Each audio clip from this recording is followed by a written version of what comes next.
Salut à tous, j'espère que vous allez bien. Alors aujourd'hui, nous allons continuer notre exploration et généralement, qu'est-ce qu'on fait le dimanche? Le dimanche, normalement, on se promène en famille, surtout quand on a des enfants. Et généralement, les enfants, on les emmène au musée pour qu'ils soient occupés, pour éveiller leur curiosité. Alors aujourd'hui, moi, je vais vous éveiller votre curiosité. Et si vous avez des enfants à côté de vous, surtout n'hésitez pas de les amener et leur faire voir la vidéo parce que ça vaut vraiment le coup aujourd'hui. Donc, Musée d'histoire naturelle, Natural History Museum of Oxford. D'accord? Alors, donc ce monument a été ouvert en 1860, d'accord. La construction avait duré seulement 5 ans, 1855 jusqu'à 1860. Et quand vous allez voir à l'intérieur tout ce qu'il y a, vous allez me dire 5 ans. Eh bien oui, 5 ans seulement. Ce travail est dû à 2 architectes qui s'appellent Dean and Woodward. Ils ont vraiment géré, je crois, parce que là pour le coup c'est vraiment extraordinaire. Et aussi ce que vous allez voir à l'intérieur, mais j'en dis pas plus pour le moment, vous allez avoir aussi des piliers avec des colonnes et des chapiteaux comme on a un petit peu parlé déjà dans des précédents épisodes. Et ceux-là, ils sont dus à des frères qui s'appellent les Auchie Brothers, d'accord?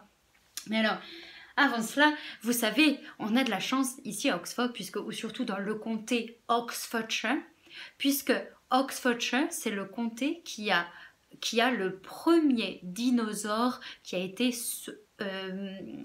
dans les livres en fait et dont on a finalement parlé de manière scientifique, le Megalosaurus, d'accord, je fais pas de latin mais bon en tout cas Megalosaurus, d'accord.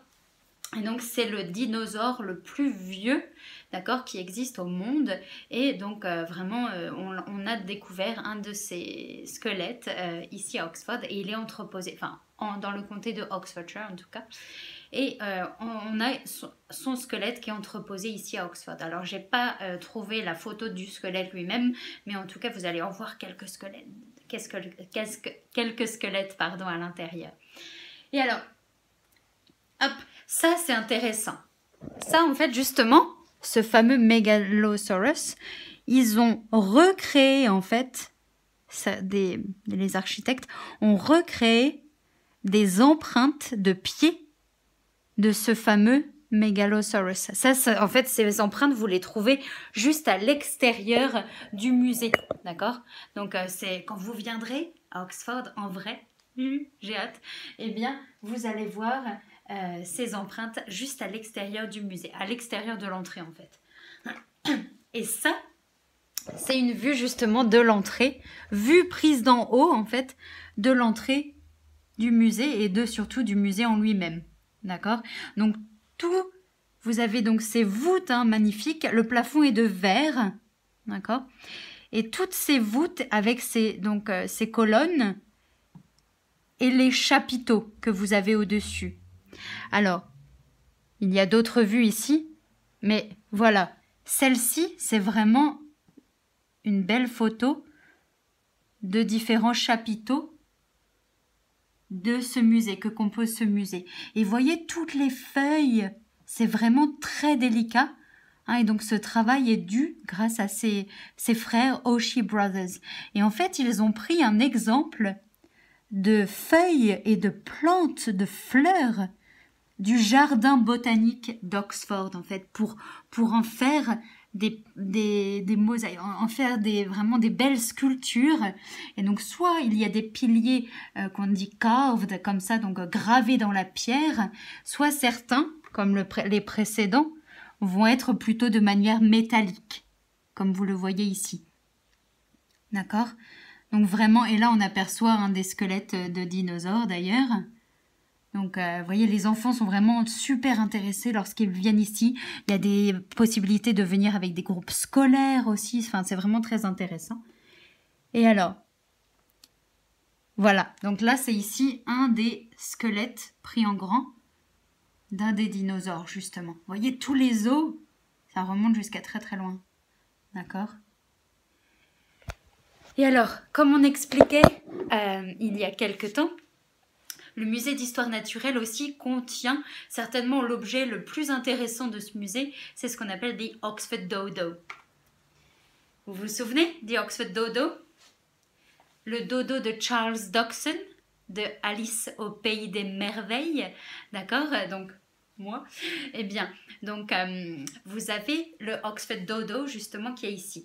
Alors ils nous ont expliqué qu'en 2020, donc là bientôt, ils allaient rénover la partie intérieure, l'entrée du musée. Et donc il y a certaines boîtes, certains carrés d'exposition qui auront disparu ou qui vont être transposés donc pendant les rénovations. Mais bon, pour le moment, hein, rien ne se passe évidemment. Et alors donc ce fameux dodo, je vais vous approcher aussi. Voilà, en fait, hein, originaire de l'île Maurice.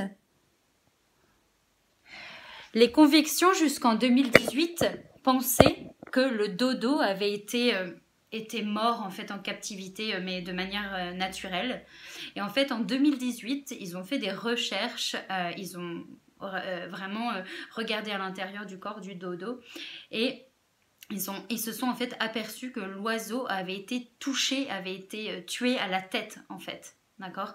Donc ça a été une mort malheureusement assez difficile et délicate pour lui. Voilà. Et donc aussi lié au musée d'histoire naturelle, parmi toutes les sculptures que vous pouvez trouver autour du musée, on va avoir par exemple Charles Darwin ici. D'accord.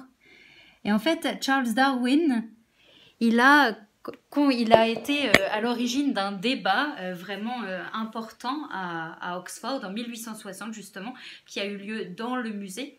Alors si vous voulez, ça s'appelle aussi The Oxford Debate justement, et c'était par rapport à sa théorie de l'évolution en fait, par rapport au livre qu'il avait écrit. Donc il y a eu un gros débat à Oxford qui a eu lieu à ce moment-là par rapport à pas à cause de lui, mais justement grâce à son livre, eh bien, ils ont mis tout un débat en place par rapport à cette théorie de l'évolution. Alors, en tout cas, j'espère que cette petite visite au musée vous aura plu, avec Charles Darwin au fond. Et en tout cas, donc, moi, je vous souhaite une belle fin de dimanche. Et puis, on se retrouve demain pour le prochain épisode. Bonne journée!